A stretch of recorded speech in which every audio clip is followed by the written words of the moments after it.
Bonjour à tous, bienvenue dans Le Rendez-vous Musclé, le podcast pour les accros de la salle de sport et des sports de force où on vous donne des conseils pratiques à appliquer à votre entraînement et à votre style de vie. Cet épisode est une rediffusion de l'épisode 18 du podcast avec mon coach et ami Claude. Vous êtes beaucoup à avoir découvert le podcast entre-temps et à vous être abonnés sur YouTube et Spotify et je vous en remercie. Mais du coup, je pense que certains d'entre vous n'ont pas eu la chance d'écouter ce podcast et après plus de 80 épisodes, ça reste un de mes préférés. L'histoire de Claude est vraiment inspirante et incroyable, c'est le cas de le dire. Donc aujourd'hui, je voudrais vous faire découvrir ou redécouvrir cet épisode. En plus, depuis, j'ai pu améliorer un petit peu l'audio qui était, on va dire, catastrophique à la sortie de cet épisode. Donc je vous laisse profiter de ma conversation avec Claude. Avant de commencer cet épisode, il faut que je vous parle de Gymkey. Et aujourd'hui, non, on va pas parler de leur logiciel qui vous aide à délivrer la meilleure expérience de coaching pour vos clients. On va parler de leur tout nouveau projet qui est la Gymkey University. La Gymkey University, c'est quoi? C'est une formation tout en un qu'ils ont développée pour vous, les coachs sportifs, pour vous aider à coacher en ligne. Donc, vous allez pouvoir retrouver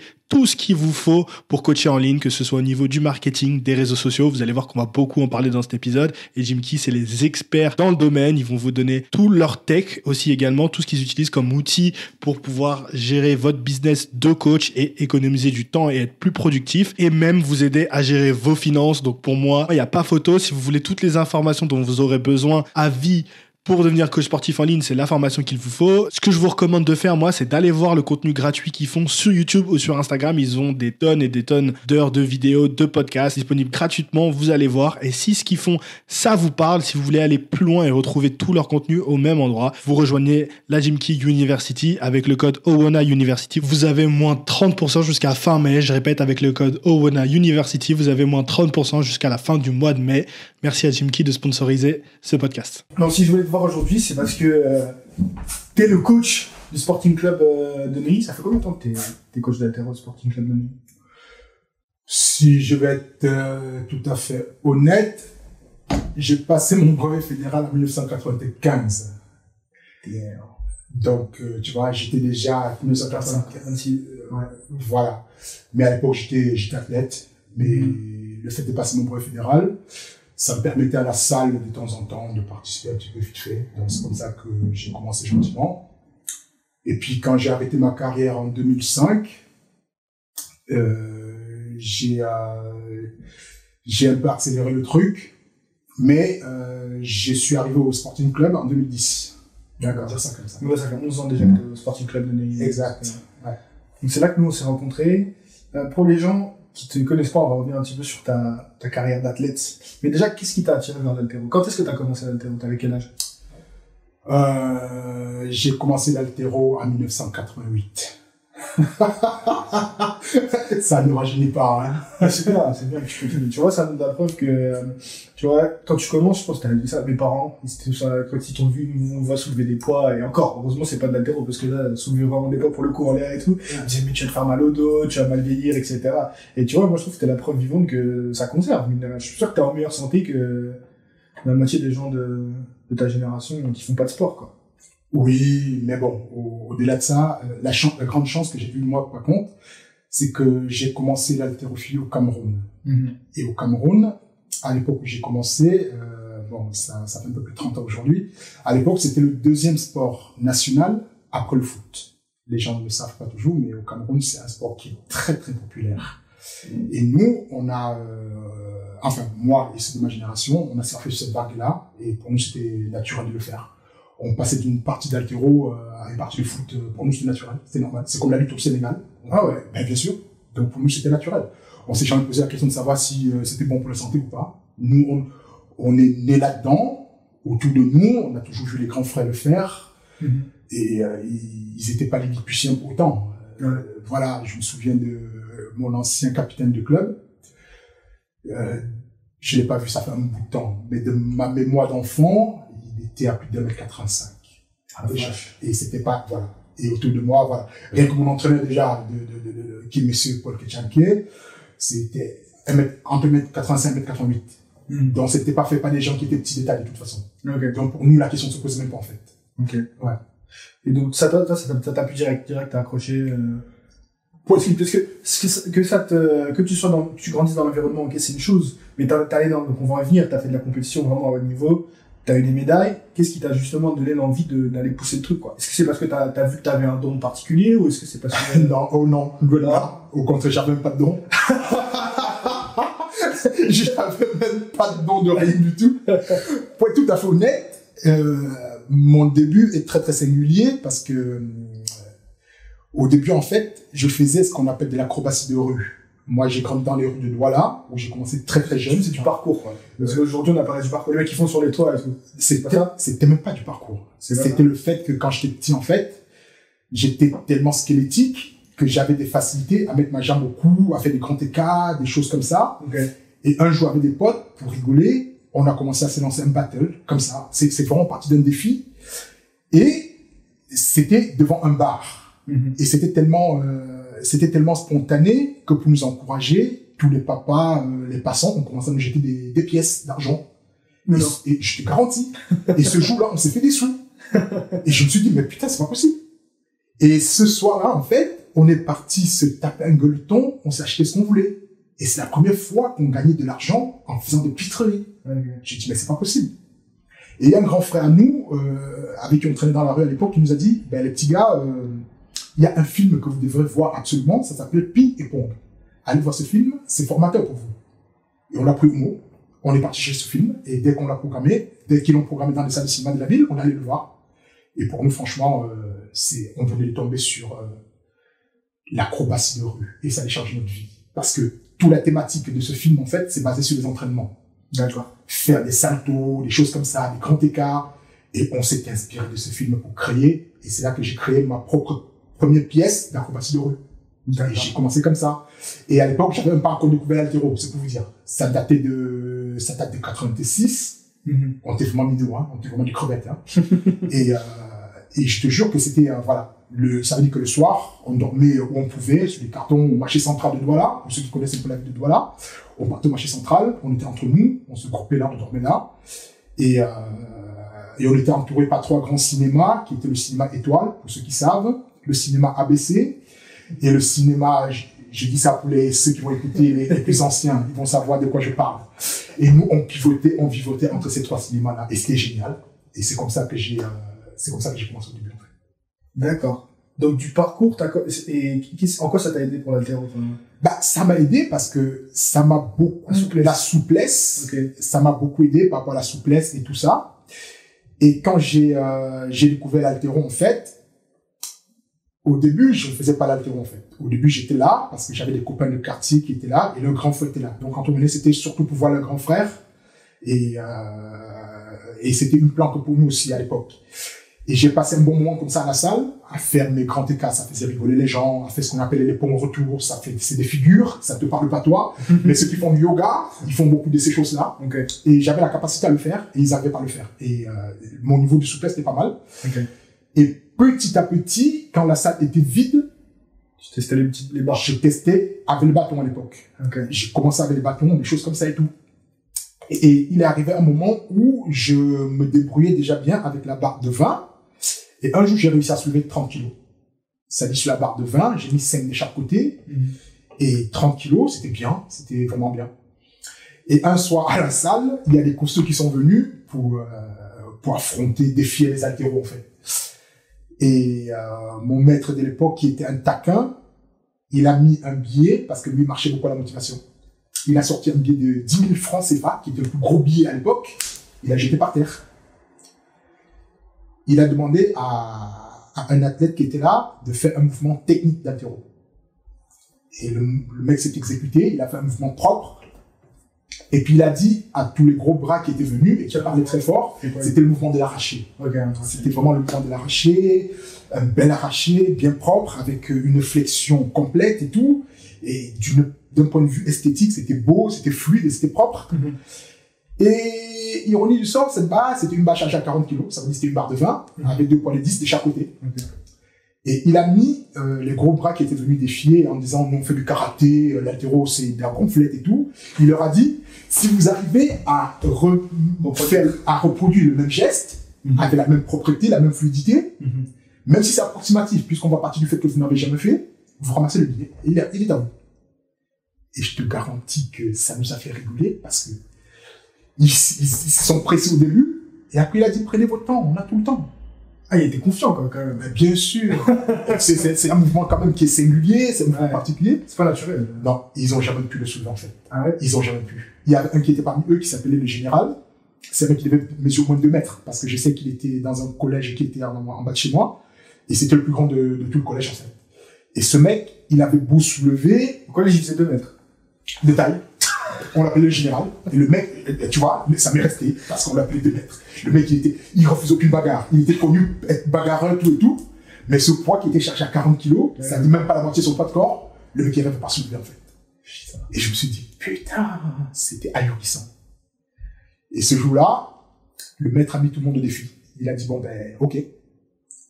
Et à un moment donné, j'ai levé la main, j'ai demandé, je peux essayer, maître? Il a dit, d'accord. Et je suis passé. Et j'ai réussi la barre. Je te jure.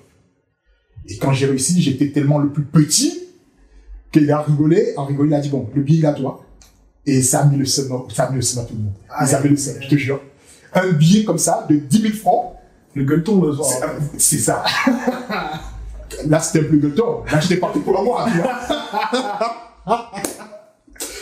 Et je sais pas s'il avait fait exprès, mais cette corruption émotionnelle m'a amené vers l'interro.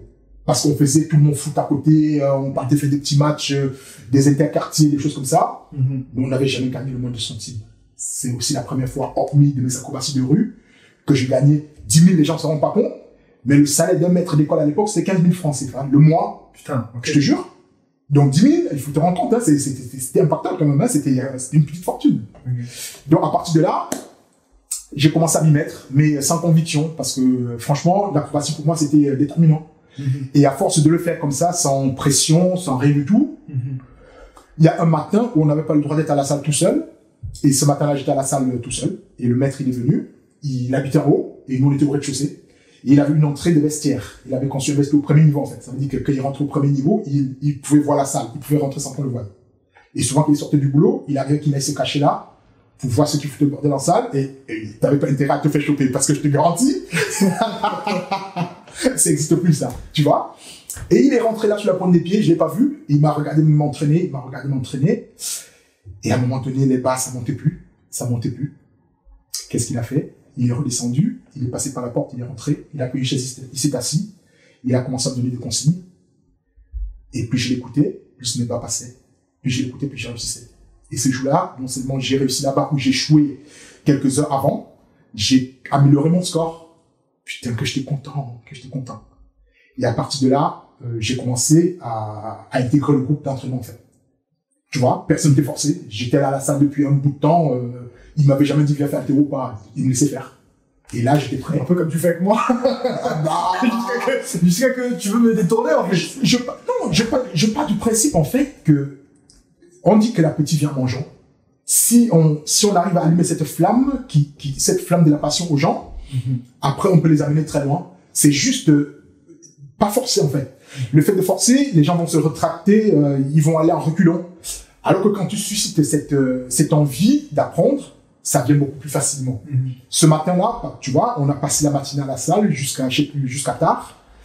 Et à la fin, il m'a dit rappelle-moi ton prénom, parce que tout le monde m'appelait tout le monde m'appelait à l'époque Billy. Tu vois, Billy, c'était par rapport à un acteur de film de kung-fu qui s'appelle Billy Sean. Je faisais kung-fu, voilà, je faisais pas de kung-fu du tout.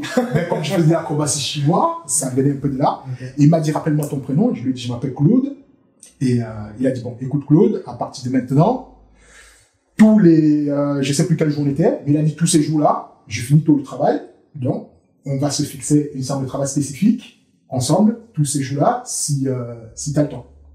Et j'étais aux anges parce que c'était le top. Donc il t'a vraiment pris sous son aile, en fait. Vraiment. Oui, parce que j'étais demandeur. Parce que j'étais là, j'étais présent, j'étais un jeune vagabond qui dormait à gauche à droite. Quand je venais au club, c'était pas me défouler. Franchement, c'était top parce que on était au chaud. C'était bien. Franchement, c'était bien. Je me sentais bien. Okay. Est-ce que tout de suite, il t'a dit que tu aurais peut-être un avenir dans l'interro, que tu pourrais faire de la compétition à un haut niveau? Non, du tout. Alors, quand est-ce que tu as réalisé ça? Quand est-ce que ta première compétition, comment ça s'est passé? J'ai réalisé ça très vite parce qu'en fait, j'ai commencé en 1988, comme je l'ai dit, et j'ai fait ma première compétition la même année parce que en 1988, l'haltéro commençait à prendre son essor sur le plan visibilité au Cameroun. Ça veut dire que la télé venait de s'implanter. La télé était là depuis 4 ans. La télé, les anciens vont pas trop. Je pense que la télé arrive en 84. Moi, j'ai commencé en 88 et on a commencé à avoir un sponsor national à partir de 89. Okay. Ça veut dire que l'haltéro était parrainé et sponsorisé. C'était jamais arrivé avant. Et c'était pas une marque de bière, je sais plus s'il existe encore, mais c'était pas une marque de bière à l'époque qui injectait beaucoup d'argent dans l'haltéro. Donc, une marque de bière dans l'haltéro. Dans l'haltéro. Okay. C'était le seul qu'on avait trouvé, enfin, que nos responsables de l'époque avaient trouvé, pourquoi pas. Okay. Et mais leur philosophie était vraiment cool, parce que tous ceux qui se déplaçaient, par exemple, ceux de Douala qui allaient faire une compétition à Yaoundé, en fait, le trajet était remboursé pour tout le monde. Okay. C'était pas négligeable. Ouais. Voilà. Et il y avait des primes de match, des choses comme ça et tout, mais après ça, c'est un second volet. Ce qui fait que quand je suis arrivé en France, l'haltéro, en France, j'ai jamais gagné un centime avec l'haltéro. Au Cameroun, j'ai gagné plus d'argent avec l'haltéro qu'en arrivant en France, par exemple. Ouais, c'est ça la désillusion. Au Cameroun, t'as cru que tu pouvais gagner de l'argent avec l'haltéro, alors que si t'avais su, c'était le foot. Il fallait rester dans le foot. Je serais pas resté dans le foot parce que j'étais frêle. Et au foot, au Cameroun, les gens jouent au foot pour le vrai, hein. C'est très physique. Et à l'époque, je pouvais pas m'imposer, hein. Pour s'imposer, il fallait vraiment, la première fois que je suis monté sur une balance, en haltéro, je pesais 49 kilos. Tu vois. À 11 ans, je pesais 49 kilos. C'est la première compétition officielle que j'ai fait, je pesais 49 kilos. T'avais 11 ans quand t'avais la première compétition? Ouais. Mais non. 88, chez lui. Putain. Bah, c'est. D'accord. Ah ouais, Et en plus, au Cameroun, à l'époque, il n'y avait pas de catégorie. Ça veut dire qu'on faisait, on tirait des mecs qui ont fait les JO. Par exemple, on tirait des mecs comme le feu Takou Dieudonné, paix à son âme, qui est mort, ou le grand frère Dieudonné qui vit encore. Ces mecs-là ont fait les Jeux de Séoul en 1988. Donc, c'est les grands frères avec qui on a tiré sur le même plateau, ils nous ont accompagnés par la suite, et c'était génial, parce que c'était la table IWF qui départageait tout le monde. Ça veut dire qu'un mec qui pesait 50 kilos, s'il soulevait 100 kilos par exemple, le mec des 100 kilos, pour le battre, il fallait que le mec soulève 200 kilos. Donc déjà, tu mettais la pression au mec, tu vois. Ouais. Donc, et c'était intéressant pour les petits gabarits comme nous. Ouais, ok. C'est en arrivant en France que j'ai découvert les catégories d'âge. Chez nous, ça n'existait pas ça. Aujourd'hui, ça existe parce que ça progressait heureusement, mais à l'époque, c'était vraiment la jeune. Ok. Et alors, quel moment t'as commencé à gagner les médailles alors pour le Cameroun? Tu fais le limbe là, tout à l'heure, mais... Oh, tu sais, nous, on a eu la chance, la toute première médaille que j'ai gagnée pour le Cameroun, c'était lors d'un match amical qui s'est déroulé à Frontignan en France, en 1993. Et ce match opposait le Cameroun à la Hongrie. C'était une triangulaire entre le Cameroun, la Hongrie et le club de Clermont-Lérault, qui était le meilleur club français de l'époque. Donc le président, le feu, monsieur Bernard Garcia, très grand monsieur de l'haltéro, qui nous a malheureusement quitté entre-temps, avait réussi à organiser ce match avec l'appui de 2-3 autres que j'ai oubliés. Mais lui, quand même, c'était vraiment le padre de la discipline. Et il avait réussi à nous organiser ce premier match. Et je pense qu'on avait gagné, si je ne me trompe plus, on avait dû faire premier ou deuxième. Et c'est là que j'ai gagné ma toute première médaille pour le Cameroun. C'était lors de ce match que je ne compte pas première médaille de toute façon parce que c'était, voilà, c'était pour le principe. Mais mes toutes premières médailles au niveau international sont arrivées un an après, en 1994, en Afrique du Sud. On était à Johannesburg, on était à Cape Town. Ça s'est passé à Cape Town en 1994. Pour les championnats d'Afrique, c'est ça. Qu'est-ce que tu ressens quand t'es un petit enfant du Cameroun qui peut-être a pas beaucoup de moyens et là tout d'un coup c'est avec ton sport qui t'ouvre des possibilités de voyager comme ça à travers le monde. Comment tu te sentais à l'époque? Je vais dire que on était protégé par ça doit être un choc quelque part de sortir du Cameroun, d'arriver à Johannesburg, d'être en France, de voir des Hongrois, tu vois ce que je veux dire? Je vais te surprendre, même pas. Même pas. Et je suis tout à fait honnête, hein. Quand je dis même pas, c'est dans le sens où je me suis toujours considéré comme un miraculé. Je te l'ai dit, dans ma famille, personne n'a jamais fait du sport. Moi, j'ai découvert ça complètement par hasard. Et il faut savoir que quand je suis arrivé en Afrique du Sud, J'avais un passeport dans lequel il était écrit, un passeport, je suis arrivé en 94, et j'avais un passeport qui datait de 91, parce que je suis arrivé en France en 92. Et dans mon passeport, il était écrit que ce passeport me donnait droit à tous les pays, sauf l'Afrique du Sud, pour des raisons de ségrégation raciale. Parce que il faut aussi dire aux jeunes, ça fait 30 ans quand même, qu'il y a 30 ans, la ségrégation, ça existait encore, l'apartheid, ça existait encore. Et je me souviens qu'à l'époque, j'avais demandé aux grands frères qui étaient autour de moi, ça veut dire quoi l'apartheid? Il y a personne qui a su me l'expliquer, en fait. Et plus tard, quand je suis arrivé en Afrique du Sud, je n'étais pas censé y être. Donc c'était comme ça, voilà, c'était une cascade comme ça de trucs imprévus qui arrivaient. Et moi, à chaque étape, j'ai toujours pris ça comme une leçon de vie. Donc j'étais, pour te dire, ils nous ont fait visiter à l'époque le premier laboratoire au monde où s'est passée la première opération de cœur ouvert au monde. Et moi, j'avais le Walkman aux oreilles. Pour moi, ça n'avait pas de signification. C'était dire à quel point j'étais encore gamin à l'époque. Okay. Aujourd'hui, avec du recul, je me dis, mais putain, j'aurais dû tout débrancher, écouter, m'imprégner. C'est ça. Ouais. Et aujourd'hui, en fermant les yeux, je peux encore voir l'odeur de cette salle d'opération où tout était rouillé, tu vois, tout était authentique. Et dans ma tête, moi, je n'avais qu'une envie, c'était d'aller faire des marchés, d'aller me promener, d'aller dans la night, c'est ça. D'aller kiffer. C'était ça, d'aller kiffer, tu vois. Et tu vois, il y avait du recul, tu t'es dit, mais putain, on est passé à côté des choses. Tu te dis, c'est même pas possible, ça. Et le hasard fait aussi bien les choses, parce que 4 ans après, j'y suis retourné, et j'ai vu, il faut savoir que la semaine des élections, nous y étions. Ça veut dire que quand Mandela, quand on préparait les élections, quand tout le monde peut citer Mandela, à la veille de notre départ, il y a des camions qui ont parti chercher les gens en province pour les amener voter en ville. Okay. Et oui, parce que les gens n'avaient pas encore cette culture du vote. Et c'était quand même une personne, une voix, un vote, une voix, un vote. Donc on partait chercher les gens avec les camions pour qu'ils défendent leurs droits, pour qu'ils exercent leur droit au vote. Et c'était extraordinaire, parce que nous qui venions de France, où quand même la liberté d'expression, ou le vote, ou tout ça, là-bas, eux, ils découvraient l'exercice démocratique. Ils partent au vote aux urnes pour la première fois. Et moi, j'ai toujours vécu ça, protégé du bouclier de l'innocence. Donc, quelque part, quand tu me dis quel effet ça t'a fait, pour moi, c'était presque normal. Parce qu'on y allait, voilà, on s'en rendait pas compte, en fait. Aujourd'hui, avec du recul, je me dis, bon, j'ai eu beaucoup de chance. Mais à l'époque, on est dans le feu de l'action, on vient faire un match, en plus on rentre avec des médailles, on était bénis du ciel. Nous, on voulait faire le job. Tu vois, donc, voilà. C'est incroyable. Et je te jure. Un truc aussi que j'ai remarqué en altéro, que vous avez plus cette dimension aussi de partir en équipe quand tu vas faire une compétition. Tu vois, t'es dans l'équipe du Cameroun. T'as fait équipe de France aussi, J'ai fait équipe de France, mais j'ai pas eu la chance de compétir pour la France. Parce que j'ai subi ma deuxième opération du genou, juste là. Mais j'ai passé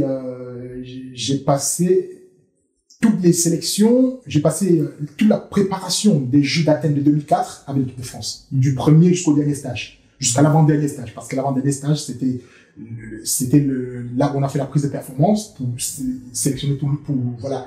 Il n'y a que l'équipe type qui est partie pour la dernière phase. Mais je me suis fait opérer, dans la foulée. Donc, ça a ruiné un petit peu mes chances.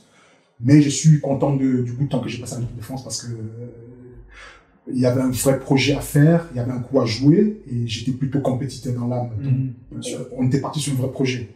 Malheureusement, j'ai jamais été blessé dans ma carrière. Hein. J'ai eu ces pépins au niveau du genou, c'est ça qui ça a été mon talon d'Achille, et puis bon, ça m'a ruiné ma carrière, mais je ne regrette pas, parce qu'on a vécu des belles émotions, on a vécu beaucoup de grandes choses, des choses que quelqu'un, bon,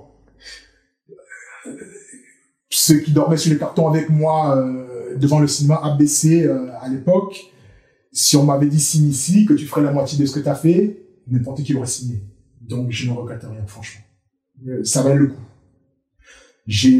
Mon seul malheur, c'est d'avoir été dans un sport où on n'a pas beaucoup de reconnaissance. On n'a pas beaucoup de reconnaissance, c'est ça. Et une blessure, au début d'une blessure, on te parle de tendinite, après on te parle de ménisque, et ça s'aggrave au fur et à mesure, et on finit par te parler d'opération. Et après on te parle de ceci, parce qu'au départ ça a été soigné. Et c'est la faute à personne. C'est une discipline qui ne pèse pas lourd. C'est une discipline, voilà, amateur. Et puis à l'époque, il ne devait pas non plus avoir la connaissance qu'on a maintenant. C'est exactement ça. Les outils. Quelqu'un m'a dit l'année dernière que aujourd'hui, on peut plutôt faire la même opération, mais sans ouvrir. Et j'ai dit, mais t'es fou. Dès qu'il a vu mes cicatrices, et je te jure, c'était à l'INSEP, c'était à l'infirmerie de l'INSEP. J'ai discuté là avec un petit jeune qui s'était fait opérer. Il m'a dit non, ils m'ont fait 2-3 trous là, et en 2-2, c'était terminé. À notre moi, à chaque fois, ils m'ont fait une anesthésie générale. Après, ils m'ont gardé en observation pendant une semaine. Et surtout, après, ça m'a pris 1 an pour chaque jour d'éducation. Voilà. Tu as 4 mois d'arrêt complet, tu as 4 mois de rééducation, et tu as 4 mois pour revenir. Ça te prend 1 année. Voilà, rien que pour revenir. Et bon. Les autres, ils progressent pendant ce temps. C'est exactement ça. Tu cours derrière. Quoi. Voilà. Mais comme je te dis, je mets tout dans le contexte. Franchement, j'ai fait ce que j'avais à faire. Parce que même la Fédé, tout ça, on voit aujourd'hui toujours que on est toujours là, on est en train de retard. Hélas. On est en train de retard. Et il faut être passionné. Parce que si t'es pas passionné, tu pètes une durite. C'est évident. Est-ce que tu crois qu'on a atteint un seuil avec les sports de force? Alors, je vais mettre l'haltéro avec le powerlifting dans le même, enfin, je vais pas les mettre dans le même panier, mais dans le sens où l'haltéro, vous êtes au JO, est-ce que tu penses qu'il y a un seuil, il y a un plafond de verre qui a été atteint qu'on pourra jamais péter? Ou est-ce que tu penses qu'il y a quelque chose à faire où on pourrait péter ce plafond de verre et démocratiser un peu plus le sport? Je vais surprendre beaucoup, mais ce plafond de verre, non seulement on l'a pas atteint, mais on peut toujours aller beaucoup plus loin. J'ai été un des tout premiers en Île-de-France à m'enthousiasmer quand le CrossFit est arrivé. Et j'ai dû beaucoup bagarrer pour l'imposer au Sporting Club. Je pense que c'est pas la vision de tous les gens qui font de l'haltéro, parce que tous les gens qui font de l'haltéro, ça va être les premiers à dire regarde le CrossFit, ils bâclent les mouvements. C'est pour ça que je dis que je sais que je vais surprendre beaucoup de gens, parce que quand ces gens-là sont arrivés, j'ai vu en eux des haltéros en herbe. Et j'ai tout de suite beaucoup aimé le côté fun qu'ils avaient. Pour revenir à l'équipe de France, je me rappelle quand j'y étais, à un moment donné, on s'était réunis avec les athlètes et on avait décidé que on avait décidé de proposer l'idée de faire un calendrier façon rugbyman. Les garçons étaient partants. C'est-à-dire façon. Le calendrier voilà. Fond, ils posent et tout. Voilà, juste pour communiquer, briser un peu le côté et mettre le côté fun un petit peu en avance. Les filles étaient d'accord, les garçons étaient d'accord, et il me semble à l'époque que l'idée même venait des filles, si ma mémoire est bonne. Et la grande nouveauté, c'est que j'avais un ami à moi qui était slogate, qui avait donné son accord de principe déjà pour le truc. Ça veut dire que tout était fait. Il y avait plus qu'à voir l'aval des anciens qui tenaient, mais ils n'en ont jamais voulu parler, tu vois. Ils avaient dit, on n'est pas là pour faire de l'exhibition, on n'est pas des exhibitionnistes, je sais pas quoi. Alors que ça aurait pu amener ce petit côté fun. Je vois ce que le calendrier du stade, là, ça a fait. Voilà. C'est vraiment amener ce côté fun, démocratiser le truc. Et je pense que l'arrivée du CrossFit a été salutaire pour l'haltéro. C'était une bouffée d'oxygène comme ça. Voilà, c'était beau. Mais est-ce que d'un autre côté, tu crois pas que, du coup, potentiellement, des gens qui pourraient, au lieu de s'inscrire dans un club d'haltéro, vont plutôt aller dans une box de CrossFit? Pour revenir à ta question et répondre de façon tout à fait honnête par rapport au JO, je pense que la force athlétique ou même le CrossFit, toutes ces disciplines-là demain pourront entrer au JO. Mais je ne dis pas que ça va se faire du jour au lendemain.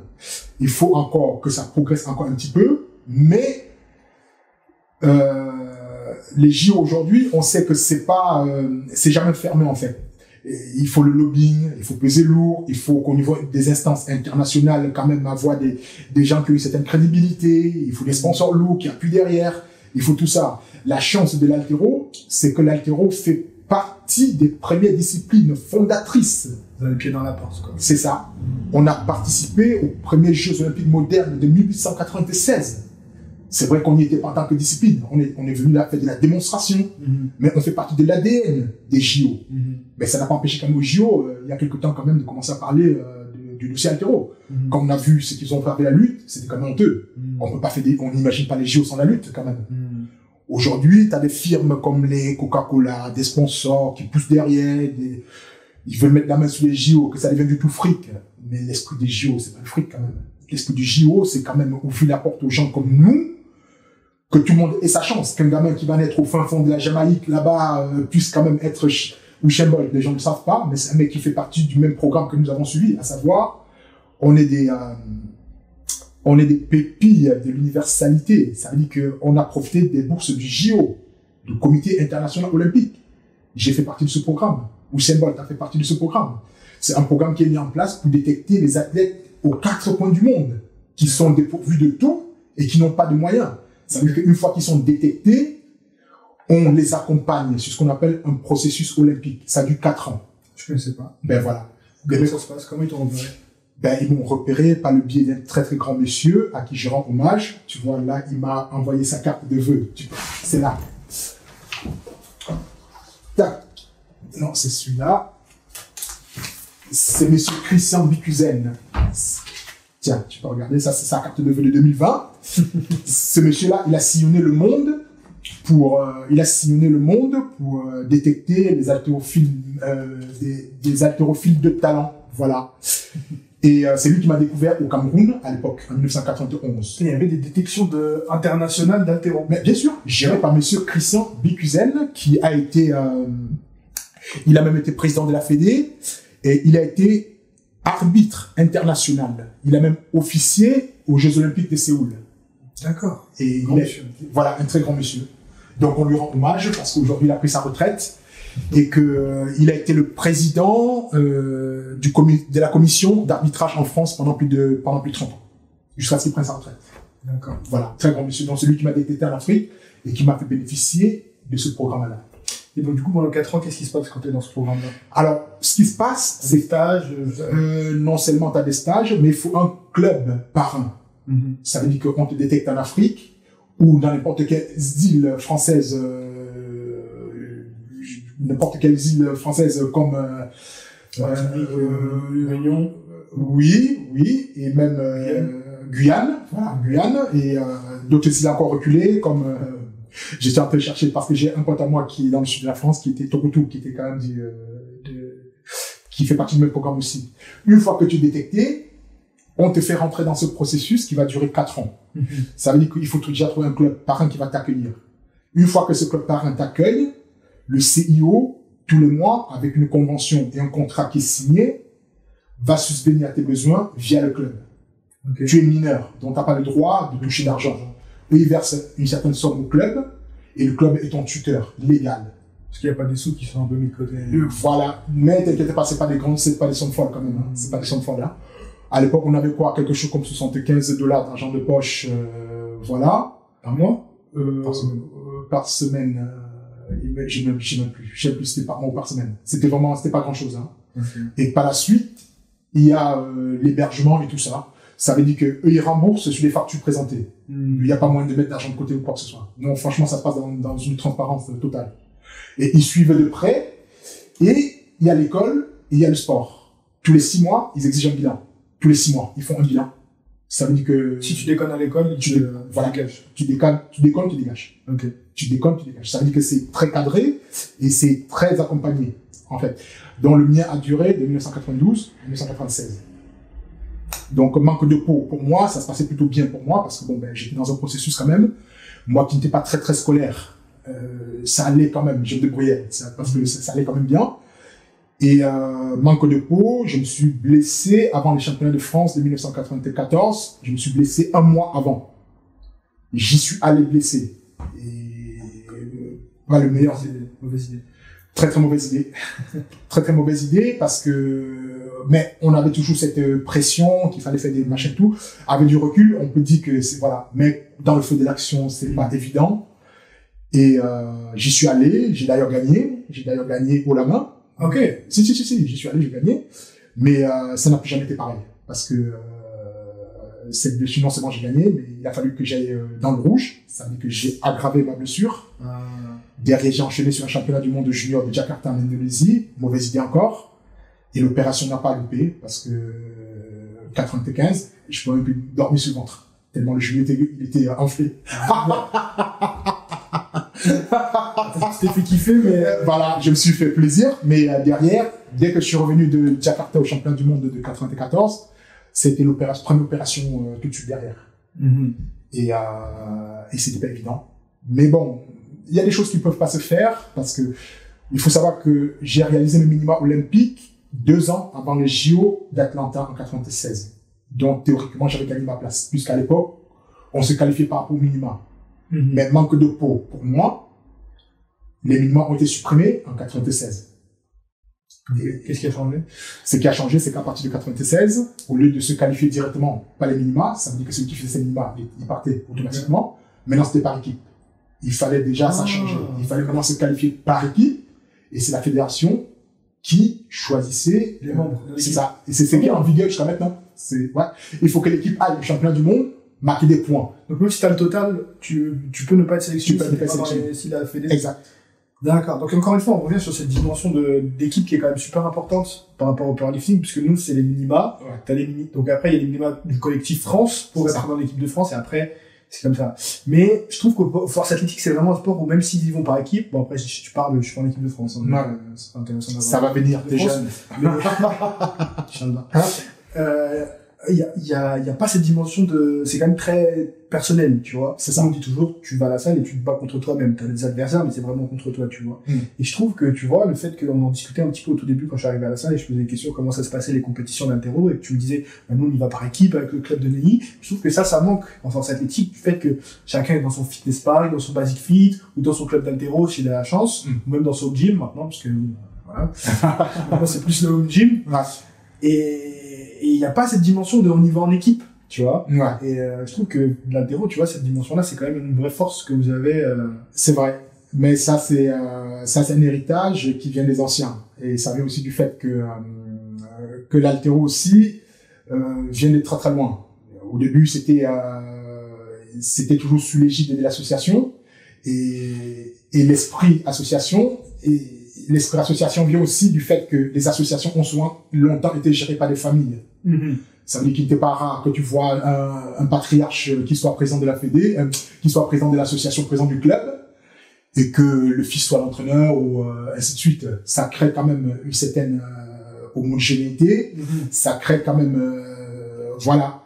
Et petit à petit, ça peut se démocratiser. Ça veut dire que tous ceux qui vont venir se greffer, à un moment donné, on va converger vers le même objectif. D'abord, la survie de l'association via les bénévoles. Et les bénévoles qui viennent, c'est la plupart du temps ceux qui adhèrent à la politique du club. Et même ceux qui n'y adhèrent pas, ils se mettent dans l'opposition, donc ils restent quand même dans le club. Même s'il arrive qu'ils prennent le pouvoir, ils vont quand même rester dans la loi 1901. C'est un parti politique. C'est ça. Ou d'un parti politique. Même qui mettent la main sur la sauce ou pas, la sauce reste la sauce, mine de rien. Donc, la dimension associative prime sur le reste. Après, on peut ergoter sur la politique à mener, est-ce qu'il faut donner des primes de match ou pas. Mais je pars du principe que si tu veux maintenir certaines dynamiques, il faut créer les conditions de galvaniser tes athlètes. Sinon, tu vas les démotiver. Voilà, tu peux pas être dans un gymnase où en haut, ça fait du judo, un peu partout autour. Il y a une émulation, on stimule les jeunes en les offrant des petits trucs, et toi, tu te dis, bon, nous, c'est rien, on va avoir les petits, mais non, il faut la carotte et le bâton. C'est normal. Il faut la carotte quand même pour les accompagner, et il faut quand même, voilà. Et si tu crées les conditions avec un bon suivi et un minimum de sérieux, il n'y a pas de raison que ça ne puisse pas prendre. Je pense qu'il y a aussi un côté très pratique dans le sens où la force athlétique, c'est quand même un sport beaucoup plus jeune. Au début, il y avait, je sais pas si tu sais, mais il y avait l'équipé, où ils étaient tout en tenue, etc. Et puis après, depuis 2007, il me semble, c'est démocratisé ce qu'on appelle le RAW. Tu peux y aller vraiment juste avec des genouillères et vraiment nu, entre guillemets. Et je pense qu'il y a un côté très pratique dans le sens où ça s'est beaucoup ouvert depuis quelques années. N'importe qui est en salle de musculation maintenant, il a YouTube ou quoi, et il entend parler du powerlifting ou de la force athlétique, il se dit, attends, je peux faire des compétitions en faisant juste du squat, du développé couché, du soulevé de terre, mais c'est déjà des trucs que je faisais déjà de mon côté à la salle, tu vois. Donc j'y vais. Alors que l'haltéro, déjà c'est pas forcément aussi évident de se faire d'avoir une première exposition à l'haltérophilie, dans le sens où même si tu peux être dans la musculation sans vraiment avoir entendu parler de l'haltérophilie, et il y a aussi un côté où tu peux pas apprendre vraiment tout seul, tu vois. Genre, il faut quand même avoir quelqu'un pour te montrer la technique, les mouvements. Et je pense que c'est aussi pour ça que du coup la dimension, ce que tu disais, l'association, la dimension club, famille, etc. C'est important d'avoir ce groupe de personnes qui font la même chose. Parce que tout seul dans ton coin, autant le powerlifting tu peux survivre un petit peu, autant l'haltéro, je pense que c'est compliqué de tout ça de son coin. Oui, le côté transmission en haltéro, Dieu merci, on a su préserver ça. Je me souviens que quand je suis arrivé à Avallon à l'époque, le meilleur athlète français qui était monsieur Francis Tournefier, je dis monsieur parce que c'était un très grand monsieur. Quand je suis arrivé en Afrique et que j'ai débarqué à la salle, je me souviens, on s'était jamais vu. Et un jour, la première fois qu'il a débarqué à la salle, il s'est arrêté à l'entrée de la salle. Et il a gueulé comme un putois fort. Oh Claude, t'as oublié tes mollets au vestiaire, tu vas le chercher maintenant. J'avais un petit short à l'époque et j'ai toujours complexé par rapport à mes mollets, tu vois, mes mollets de moineau. Il a gueulé ça et tout. Je suis retourné, j'ai vu que c'était lui. Putain, je sais plus où me mettre, tu vois. Il m'a explosé. Et je me souviens quand j'avais été sélectionné en équipe de France la première fois, tu vois, il est revenu me motiver encore. Tu vois, la transmission, c'est ça. Le mec était jour, on parle de mec qui était 4e au JO de Barcelone. On parle de mec qui a fait 220 kilos, un record qui n'a jamais été battu en France. C'est lui qui a soulevé la charge la plus lourde en France. 200. Il a un record officieux à 225, il me semble. Qu'il a dû faire ça à l'entraînement, mais officiel à 225. C'est quand même pas rien. Ça n'a jamais été battu, non? Voilà. Cet esprit-là, voilà. Je me souviens de mon jeune frère d'Abaya quand il est arrivé. Nous, pareil, on l'a accueilli exactement pareil. La transmission se fait. Je vois qu'aujourd'hui, les petits jeunes qui arrivent, la transmission se fait pareil. Donc, voilà. On a cette chance-là que, la passion est là. Peut-être aussi, c'est dû au fait qu'on n'a pas trop été exposé trop au fric, hein, parce que je vois le rugby. J'ai dit peut-être. Tu vois, le rugby qu'il faut sponsoriser, ça sera plus pareil. Oui, mais je pense que les jeunes aujourd'hui ont cette maturité qui peuvent quand même leur permettre que même si demain il arrive l'argent, ils sauront comment gérer. Parce que le rugby, on a vu qu'à un moment donné, c'était semi-pro. On a vu qu'il y a eu des prises de tête et tout. Mais on voit, là, ça commence à repartir. Tu vois, ça commence à repartir. Parce que avec l'avènement d'Internet, les gens aujourd'hui, ils comprennent vite les enjeux. Ça veut dire que le côté, le mec qui est égoïste aujourd'hui, il va s'apercevoir très vite qu'il va être limité. Tu es égoïste, tu vas être isolé. Et tu vas t'apercevoir qu'en étant en groupe, quand tu penses club, quand tu penses équipe, tu vas beaucoup plus loin, comme on dit, et c'est beaucoup plus agréable. C'est pour ça qu'on dit que l'haltéro, c'est un sport individuel qui se pratique en équipe. Et ça, c'est génial. Parce que les compétitions individuelles dans la saison, il n'y en a pas tant que ça quand même. Et c'est au service du collectif qu'on arrive à se sublimer individuellement. Et je pense que beaucoup qui ont suivi ce parcours-là, et on a l'exemple, quand je vais au club.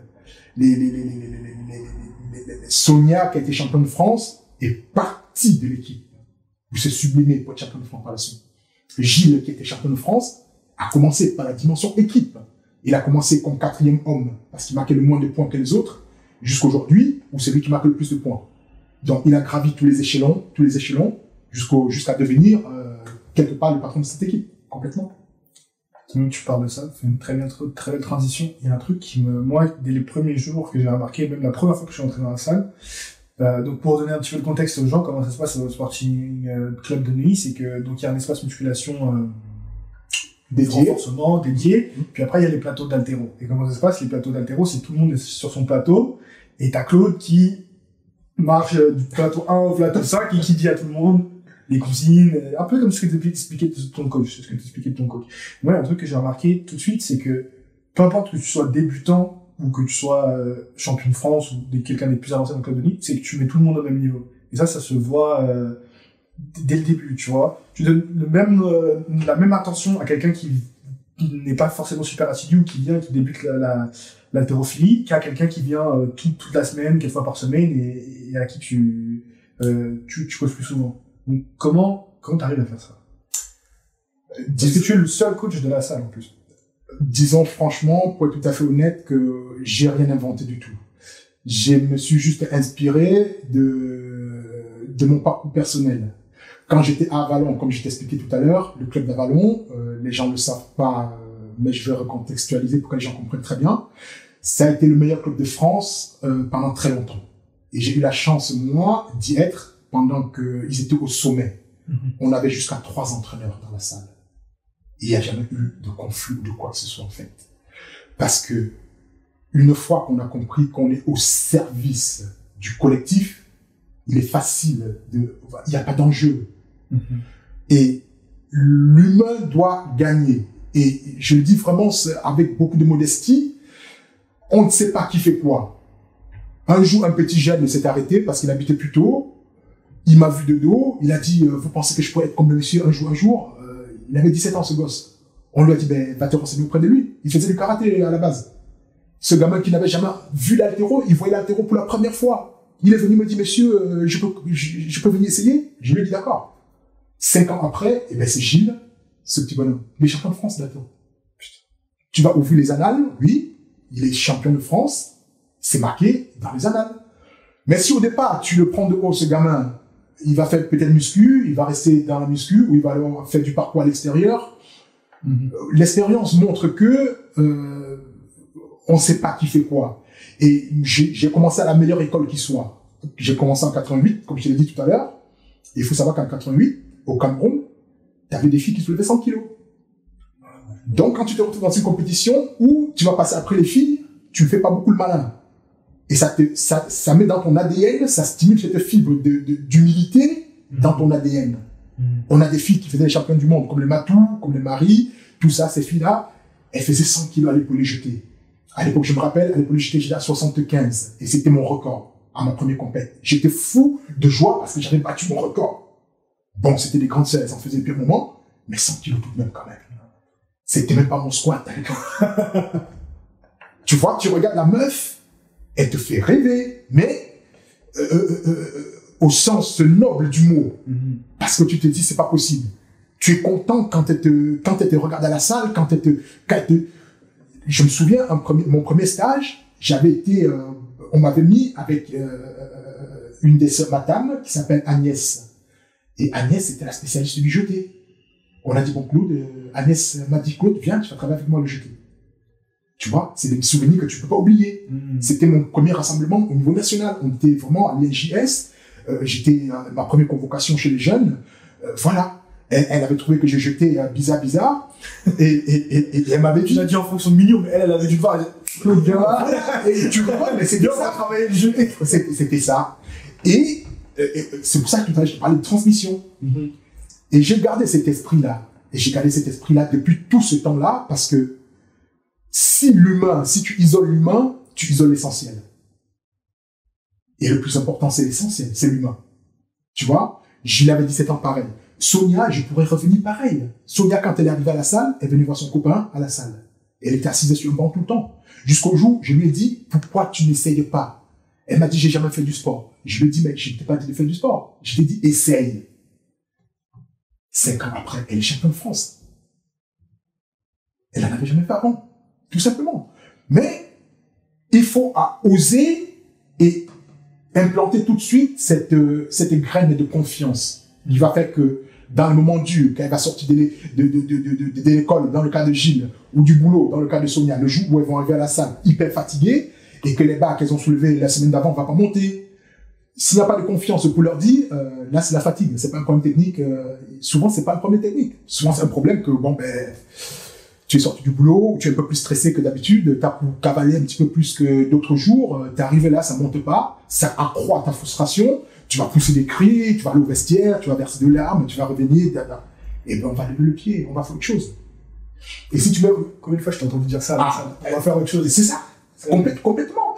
Et la suite nous donne raison. Là, je suis avec ce groupe-là depuis 10 ans. Ma plus grande fierté, c'est même pas que certains fait champion de France. Ma plus grande fierté, c'est qu'il n'y ait jamais eu de blessés. Parce que pour moi, c'est une priorité. Un athlète qui s'en va sur une blessure, c'est un échec pour l'entraîneur. C'est un échec pour l'entraîneur. Et préserver ça, c'est préserver l'essentiel. Il n'y a pas de course à la fortune là-dedans. Il y a juste le fait que, je vais prendre un exemple que j'ai dit à une gamine une fois, elle était là, elle disait ouais, mais je vais jamais y arriver et tout. Et cette gamine, elle était d'origine marocaine. Je lui ai dit, tu fais du crossfit? Elle m'a dit oui. J'ai dit, imagine que tu es au Maroc, en vacances, là-bas, dans un box de crossfit, où ils font jamais de judo, ils font jamais haltéro, et que tu es amené à transmettre la partie haltéro de la discipline. Tu vas t'y prendre comment? Et ça avait changé beaucoup de choses en passé. Et cette gamine, c'était Lamia. Lamia, pour ceux qui sont au club, on sait, voilà. Et elle a réfléchi, elle a fait que ça tombait dans le sens. Donc, quand tu apprends aux gens, ce n'est pas juste l'amour de l'instant, c'est même pour plus tard. Ces gens, quand ils partent, à un moment donné, la vie nous sépare. Ça veut dire que l'un va se retrouver, je sais pas où, aux États-Unis, parce qu'il s'en va pour des projets professionnels, à gauche, à droite. Et tu vas voir, ou en France, c'est dans une autre contrée de France. Tu vas arriver dans une salle où les gens vont dire on n'entend pas parler que du crossfit. C'est quoi? Si tu as ce bagage-là, tu peux transmettre. Et ça, c'est formidable. Et nous allons prendre un exemple qui va illustrer ça très clairement. L'ancien président du club, du Sporting Club, il a pris sa retraite, il est retourné au pays natal dans le sud de là-bas. Dans la salle de muscu de la ville, il vient de monter une section haltéro. Ça n'existait pas. Donc, dans sa ville actuelle, il est en train de monter une section haltéro. De transmettre et de perpétuer. C'est exactement ça. M. Causeray, en 1970 en France, il avait le record de France dans sa caté. Aujourd'hui, il a 70 balais passés, il monte un club d'haltéro pour le transmettre. Tu vois? Ça fait, voilà. Et ça s'est fait naturellement. C'est de la transmission, tout simplement. Claude, je pense qu'on a lâché des perles de sagesse là. Sans déconner. J'ai quelques questions de fin. J'ai quelques petites questions de fin que je pose à tous mes invités. Dis-moi tout. Alors bon, tu t'entraînes plus en ce moment, mais à l'époque, quand il y avait une grosse barre là, qu'il fallait soulever un gros record, qu'est-ce que t'écoutais comme musique? Est-ce que t'écoutes de la musique? Parce que je sais que t'aimes pas trop quand j'écoute de la musique. Non, c'est pas que j'aime pas qu'on écoute de la musique. Il faut nuancer le propos. Moi, je te l'ai dit, pour revenir à ta question, répondre à ta question, après je vais développer. Ouais. Oui. À l'époque, il faut savoir qu'il y avait beaucoup de cassettes à l'époque. Donc, j'avais des cassettes de 90 minutes que je faisais ma playlist perso. J'avais des cassettes où il y avait que du son hardcore. Et ça, c'était vraiment pour des matchs internationaux. C'est pas des matchs, c'est des matchs où tu sais que on y allait pour apprendre. On a des petits frères comme les Vincent Sadabaya qui sont arrivés, qui ont été champions du monde. Ça nous a fait plaisir. Mais nous, on a poussé le curseur très loin. Les bas que nous on faisait, nous, à notre époque, c'est les bas que faisaient déjà nos aînés chez les poids lourds. Mais nous sommes arrivés en mi-lourd et on faisait les poids que faisaient les poids lourds. Et ceux qui sont arrivés comme les Bernardins, aujourd'hui, en 69 kilos, ils font les bas que nous on faisait à l'époque, un peu plus quand même. Donc, nous on a pris le relais des aînés, on est allé loin, ils viennent derrière nous, ils vont encore plus loin, et on espère que ceux qui viendront derrière eux, ils seront champions olympiques. On a vu que Dabaya flirtait avec ça de très peu, ça fait juste une barre. Et on espère que la prochaine génération, ils vont chercher le titre olympique. Et on le mérite. Et c'est normal. Donc, je faisais ma playlist de hardcore que j'écoutais pendant l'échauffement ou un peu avant l'échauffement. Et j'avais ma playlist de tout ce qui était un peu plus zen, que j'écoutais un peu dans le bus ou dans le train. Pépère, au calme. On ne se met pas de pression. Donc, tu vois, au calme. Mais par contre, en salle, je ne supporte pas trop qu'ils aient les baladeurs parce que peut-être qu'ils écoutent ce que tu dis, mais j'ai toute l'impression que l'information que tu donnes en temps réel, il y a toujours la musique entre le cerveau et la voix. Et c'est pas très efficace. Et moi, pour être passé par là, je me dis, on mettait une musique en fond, au poste en fond sonore, ça permettait de dialoguer tout à fait normalement. Voilà. Mais aujourd'hui, avec l'avènement, la démocratisation d'Internet, tout ça, ils ont tous des grosses musiques aux oreilles. Bon, je peux comprendre que l'époque l'exige. Mais je pense qu'eux, ils gagneraient à mettre leur musique que si, une fois de temps en temps, un mec qui s'en va chercher un max absolu, qui me met une musique, ça me dérange moins. Que quelqu'un qui arrive à la salle, dès qu'il est chauffé, il met directement son truc, il est à vide, il a déjà la musique aux oreilles. On n'échange pas beaucoup d'informations. On te donne des bribes comme ça de consignes, mais non. Alors que l'essentiel est souvent dans ce rapport d'échange. Je peux t'envoyer quelque chose sur une forme humoristique pour détendre l'atmosphère quand je sens que tu es crispé ou quand je sens que tu as bâclé ton échauffement. Tu vas rater la première barre, tu vas penser que tu n'es pas en forme alors que tu as bâclé ton échauffement. Tout simplement. Donc, musique, ça discute. Il y a ceux qui en ont besoin, ceux qui ont beaucoup moins besoin. C'est comme la ceinture. Ceux qui font le haut niveau, le très haut niveau sans jamais mettre des ceintures. Si tu as ta ceinture abdominale, lombaire, tout ça bien renforcé, le dos bien renforcé, franchement, tu n'en as pas besoin. Il y a certains qui le mettent juste par sécurité. Il y a ceux qui le mettent juste pour se rassurer, et puis certains qui le mettent pas du tout. Moi, je fais partie de ceux-là qui n'en mettaient pas du tout. Moi, c'était tout l'inverse. Hein. Quand j'ai commencé au tout début, j'en mettais pour faire comme les autres, mais plus je comprenais la discipline, moi, j'en avais besoin. Donc, voilà. Donc, voilà. Ok. C'est quoi ton mouvement préféré, du coup? Et là, je vais te surprendre. Je vais te faire une version altéro, et après on fera version powerlifting. Version altéro, j'ai appris quelque chose du grand et regretté Naïm Souleymane-Ouglou, avec qui on a beaucoup papoté pendant les championnats du monde de Chine en 1995. Et j'avais eu la chance de faire l'after avec nous étions beaucoup, hein. Je dis moi, mais l'after olympique. Oui, complètement. Les championnats du monde. Les championnats du monde. Voilà. Donc on a passé toute une nuit. Il faut savoir que c'était un monsieur qui était très... C'était comment un peu? C'était magnifique. C'était magnifique à plusieurs degrés. Déjà parce qu'on avait commencé par parler de nos cultures, nos différentes cultures. C'est des mecs avec qui on ne pouvait pas rivaliser. Ils étaient au sommet de la pyramide et nous, on découvrait la discipline. Et c'était toujours bien d'échanger. Et pour une fois, on avait un traducteur qui pouvait se mettre entre nous, entre le français et l'anglais. Et ça nous a permis de faire cette transmission et de poser des questions. Et tout. Et il m'avait donné une réponse, moi, qui m'avait paru vraiment pertinente et qui expliquait pourquoi c'était le meilleur du monde. Okay. Ce mec, il disait, celui qui pense qu'il est plus fort dans un mouvement que l'autre, il se limite. Le mec avait 60 kilos, il a arraché 150, et j'étais 190 à l'épaule jetée. Et il disait, mon mouvement préféré, ce sont les deux mouvements. Et il disait encore plus loin, mes mouvements préférés, ce sont mes points faibles.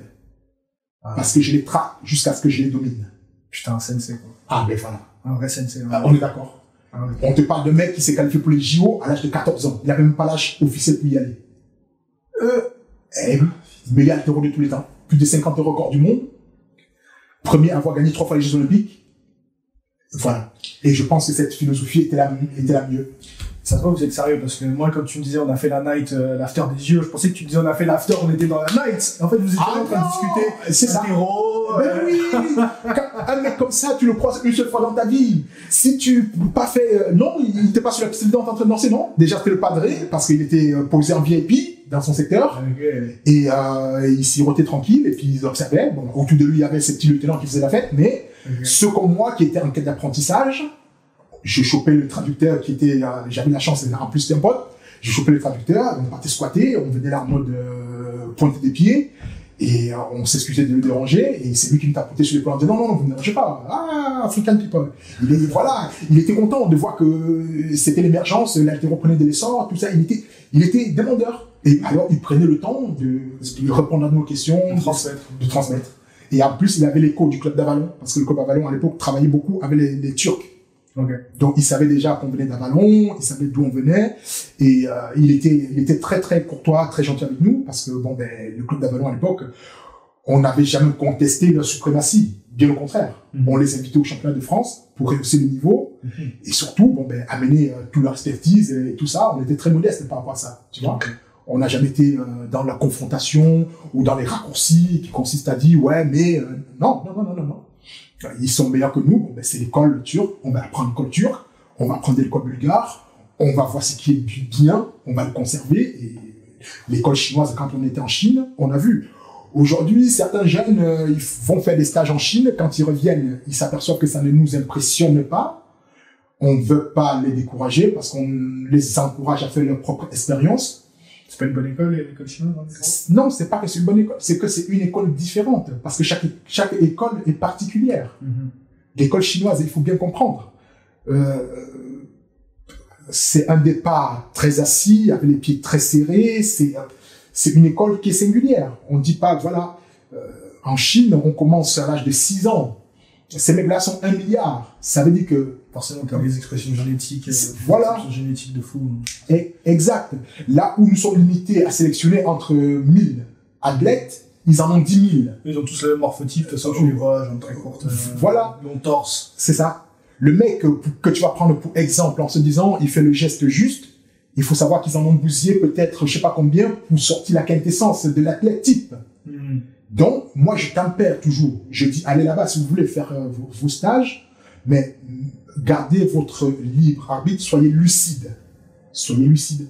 Parce que quand on est lucide, on peut rectifier le tir. On ne met pas tous ses œufs dans le même panier, comme on dit en langage populaire. Donc, voilà. L'athlète qui vient me dire qu'est-ce que je peux faire, je me dis soit à l'écoute déjà de l'école française pour commencer, ouvre-toi un petit peu, mais t'emballe pas. Discute avec les autres, prends ce qui est bon à prendre pour toi, vérifie ta marge de progression et cible tes points faibles. Cible en permanence tes points faibles. Et c'est là-dessus que tu vas progresser en fait. Je vais travailler sur mon bench. Mon préféré, c'est ça. C'est ça. Traquer ses failles pour en faire des points forts. Et l'athlète, le meilleur athlète, c'est le plus équilibré possible. Okay.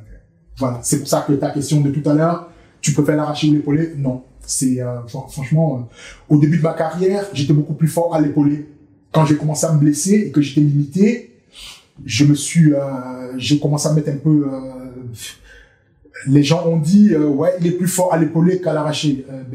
Non, il est plus fort à l'arracher qu'à l'épauler. Mais c'est pas vrai. C'est pas vrai. Au début de ma carrière, la courbe s'est inversée quand j'ai commencé à me blesser. Donc, moi, j'ai toujours aimé les deux mouvements. Parce que les deux mouvements, voilà. À l'entraînement, tu vois que quand la courbe commence à s'inverser, tu te dis, bon, qu'est-ce qui a changé? Dans mon cas, je ne pouvais plus faire des back squats. Donc, je me suis limité par rapport à mes genoux qui étaient très, très malades. Je me suis limité à faire des front squats. Bon, je me débrouillais pas mal. Du coup, j'ai progressé dessus. Et les front squats, ça te faisait pas mal au genou non plus? Parce que si, ça faisait mal au genou, mais je pouvais en faire que 2 fois par semaine. J'étais bien obligé. Ouais, okay. Il faut savoir que j'ai tourné, franchement, je ne veux pas faire le modeste à 2 balles, mais j'ai mené la carrière que je menais en me privant du mouvement essentiel. À savoir tout ce qui était squat. Un haltéro qui fait pas de squat, c'est comme un footballeur de D1 qui fait pas de footing. Tu es éliminé de l'équation d'office. Bon, ça a été comme ça a été. Je regrette rien. Au final, je suis content. J'ai quand même réussi avec la patte cassée à offrir au Cameroun 18 médailles sur la scène internationale. C'est pas mal. J'ai réussi de par mon expérience à contribuer à monter une équipe féminine au Sporting Club. Ça n'existait pas. Aidé par l'équipe en place, à savoir les présidents, à savoir les bénévoles du club, à être soutenu par tout le monde. On a réussi quand même à monter cette équipe féminine qui n'existait pas. Ça existe aujourd'hui. Donc voilà. Tout ce beau monde-là, on a fait un travail fabuleux. Donc, penser équipe, et quand on revient sur l'individuel, penser à ses points faibles et mettre en place tous les moyens nécessaires pour renforcer ses points faibles. C'est dit que le meilleur entraîneur n'est pas celui qui reçoit le temps, le meilleur entraîneur, c'est son partenaire d'entraînement. Parce que le partenaire d'entraînement, franchement, il est beaucoup plus près de vous que l'entraîneur qui fait les va-et-vient dans la salle. Quand l'entraîneur a le dos tourné de l'autre côté de la salle, il ne voit pas forcément ce que vous faites derrière. Or, le partenaire qui est tout près, il voit tout, il écoute toutes les consignes. Peut-être qu'il y a un truc qu'il a retenu, que toi, étant sur là-bas, tu n'as pas forcément retenu une consigne qu'il a retenue, qui va te sauver la mise. Donc, le vivre ensemble est la base de tout. Et si on est dans cette espèce de solidarité à chaque instant, je parle de solidarité vraiment sans hypocrisie, c'est vraiment solidarité désintéressée. C'est le fait que le mec, tu l'as pas vu de la semaine, on se croise en salle, mais le moment où on se croise en salle, on partage tout ce moment-là, on est dessus à 200%. On n'est pas sur l'extérieur, on n'est pas sur ce qui s'est passé l'année dernière. On sait qu'on a un championnat de France à préparer sur la saison, on prépare la saison. Et on est là pour échanger, mais positivement. On se fait des matchs, on a perdu, on se check, tac, je gagne aujourd'hui, demain c'est toi qui gagne, on s'échange comme ça, mais pour progresser. Et c'est dans cet état d'esprit-là, parce qu'une fois qu'on s'est séparés, entre 2010 et aujourd'hui, il y a certains athlètes qui ont parti pour des raisons d'études, à gauche à droite. On est resté en contact par les réseaux sociaux, et ça me plaisir. Ces gens-là sont à Sydney, ces gens-là sont à gauche à droite, ils font des études à gauche à droite. On a gagné. Tant qu'on ferme la salle et qu'on peut continuer à l'extérieur, ce sont des rencontres humaines. À un moment donné, les chemins se séparent. Et si par le canal des réseaux sociaux, par le canal de X et quelque chose, on arrive à rester en contact, ça veut dire qu'on a préservé l'essentiel. C'est tout. Sur ces belles paroles.